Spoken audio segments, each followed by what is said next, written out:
बिस्मिल्लाहिर्रहमानिर्रहीम। अस्सलामुअलैकुम फ्रेंड्स, दियर अरब info channel में मैं आप सबको खुश आमदीद कहती हूँ।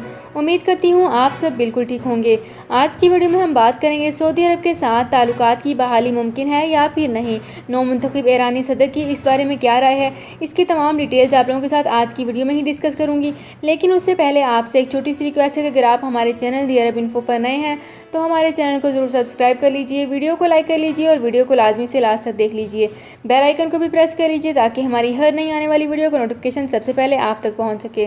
सऊदी अरब में मुकीम गैर मुल्कियों के लिए बहुत बड़ी खुशखबरी आ गई है। अब कोई भी शख्स जो अपने मुल्क जाना चाहता है और उसका इकामा एक्सपायर हो या इकामा वैलिड हो, शिरका बंद हो, मुसस्सा बंद हो या कफील छुट्टी ना लगा रहा हो या कोई भी मसला हो, तो आप हमारे साथ रब्ता करें। हम इंशाल्लाह आपको 3 दिन के अंदर अंदर एम्बेसी के जरिए आपका खरूज लगाकर आपको आपके मुल्क वापस भेज देंगे। कोई भी इंडियन, पाकिस्तानी, नेपालियन, बांग्लादेशी, श्रीलंकन या किसी भी मुल्क का हो, वो आसानी से बगैर किसी परेशानी के अपने मुल्क वापस जा सकता है। जी हाँ, स्क्रीन पर आपके सामने जो नंबर शो हो रहा है इस पर आप कांटेक्ट करें। इंशाल्लाह 3 दिन के अंदर अंदर आपको आपके मुल्क वापस भेज दिया जाएगा। मतलूब केस वाले रब्ता ना करें। शुक्रिया। तो यहाँ पे वीडियो को स्टार्ट करने से पहले आपसे एक छोटी सी रिक्वेस्ट है कि अगर आप हमारी वीडियो को फेसबुक पेज पर देख रहे हैं और आपने हमारे फेसबुक पेज को फॉलो नहीं किया तो हमारे पेज को ज़रूर फॉलो कर लीजिए और ज़रूर अपने फ्रेंड्स के साथ भी शेयर कर लीजिए।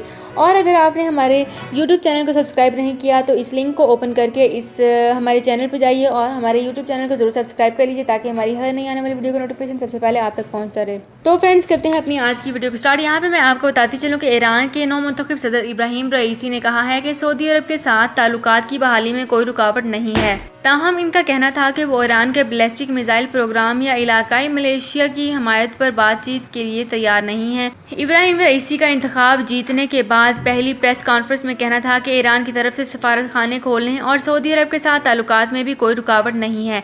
ईरान के नौ मुंतखब सदर ने कहा है कि वो तेहरान के बैलिस्टिक मिसाइल प्रोग्राम या इलाकाई मलेशिया की हमायत पर बातचीत के लिए तैयार नहीं है।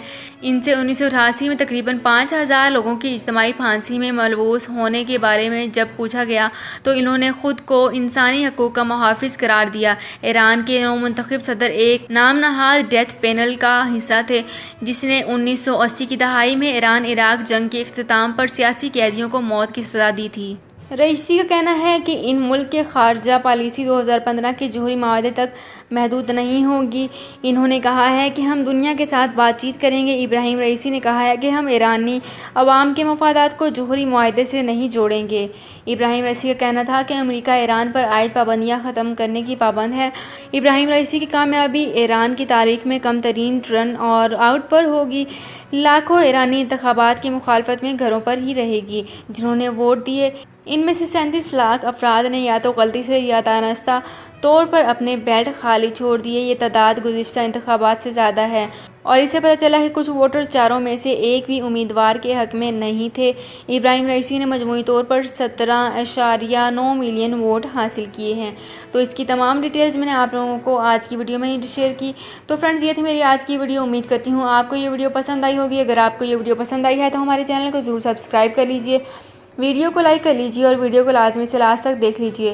बेल आइकन को भी प्रेस कर लीजिए ताकि हमारी हर नई आने वाली वीडियो का नोटिफिकेशन सबसे पहले आप तक पहुंच सके। तो फ्रेंड्स, मिलते हैं एक नई वीडियो में एक बिल्कुल नई अपडेट के साथ। अपना बहुत ख्याल रखिएगा। अल्लाह हाफिज़।